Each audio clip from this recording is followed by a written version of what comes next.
Audi's TT sports car comes in 3 flavors. We have the base model, the TTS, and now the TT RS. That's the top of the line, fastest model, and we're here looking at the 2012 Audi TT RS.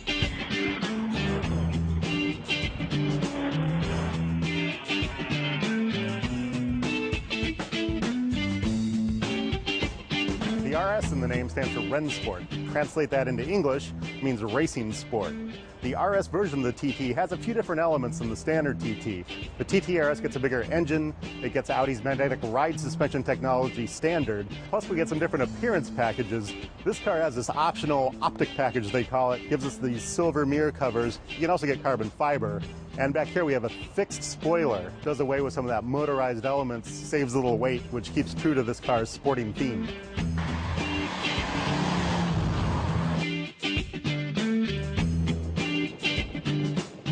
Audi has been doing some wonderful things with cabin tech lately, like Google Earth integration in the navigation system. But this car, not so much. This generation is 6 years old for the TT, and the cabin tech is 6 years old as well. Here in the head unit, we have just the stock system, no upgrades, and this is a basic radio. It's got satellite radio, it's got broadcast, it's got a CD player, and according to the literature, somewhere around here there's an auxiliary input, but I can't find it. Now, as it is, we do have a 9-speaker audio system, which isn't too bad, but you really can't hear it very well over the sound of the engine, this really aggressive engine in this car. You can get an upgrade here, though. You can get a navigation system, and that comes in a tech package, a $3,500 tech package that brings in a Bose audio system, so an upgrade over that 9-speaker system, and iPod integration. Now, you can't get iPod integration without the navigation system, and the navigation system is DVD-based. It's 6 years old, which isn't great. Sports car fans are going to love the fact that Audi only offers one transmission with this car. It's a 6-speed manual, so shift your own gears. It's the way it should be, no DSG or dual-clutch manual transmission. But we also have this S button on the console, which controls some of the more high-tech elements of this car. For example, put it in S mode and it makes the acceleration more aggressive. The throttle's a little more sensitive.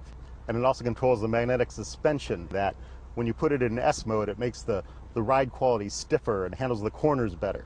Of course, on the flip side, it also makes the ride a little less comfortable. But this S button also controls the sport exhaust. Now that's another option that we have in this car, $1,500 option. That makes the exhaust sound more aggressive. It opens up some baffles and you get this really like roaring sound, which doesn't do much for performance, but it certainly makes you happier. Now with this small cabin, you might assume the TT RS is a 2-seater, but I'm going to prove it's a coupe. So you can see there are back seats here, but I'm going to need a chiropractor after sitting back here and bending my head under this low roof. You wouldn't want to sit back here for at all, really. Anyway, let me get myself out of this place here.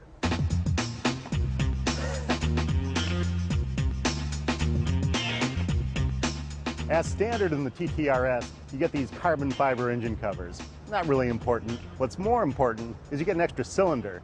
This is a 2.5-liter 5-cylinder direct injection with turbocharger. That's one more cylinder and 0.5 liters more than the standard TT. That adds up to 360 horsepower and 343 pound-feet of torque. Those are huge numbers for this small car, so it gives it really good acceleration. Now, you'll also notice this engine sits sideways, side saddle. Usually this is a mark of a front-wheel drive car, but the TT RS has quattro all-wheel drive standard, so that doesn't really matter. What's more mediocre about this engine is the mileage. 18 miles per gallon in city, 25 miles per gallon in highway. Not great, pretty average numbers, but that's not really the point of this car.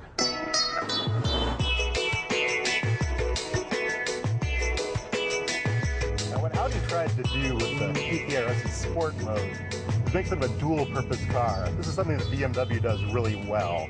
You know, in this, leave it off sport mode in the city. You can drive around, drive to work every day, but it doesn't work so well in this car because the suspension in non-sport mode never really gets comfortable, and the engine always remains a little touchy, a little hard to control in traffic. On the fun curvy roads like I'm on right now, you can really get a sense of how this car is supposed to handle the places it's supposed to be, and this is fun driving it around here. Suspension really just handles these corners nicely, and you get a nice sense of rotation in the turns. But there's a couple things I don't really like about this car as far as the sports car goes. One of that is the fact it's got this electric power steering system that it's not tuned all that great. I don't know, the turn-in isn't very tight. You don't feel a lot of response like you do in the, the best systems that I've tested. This car just remains kind of vague, and it doesn't have the sharp turn-in that I would really want from a good steering system in a sports car. And I think I'd wait till the Audi engineers have a chance to tune that a little bit better.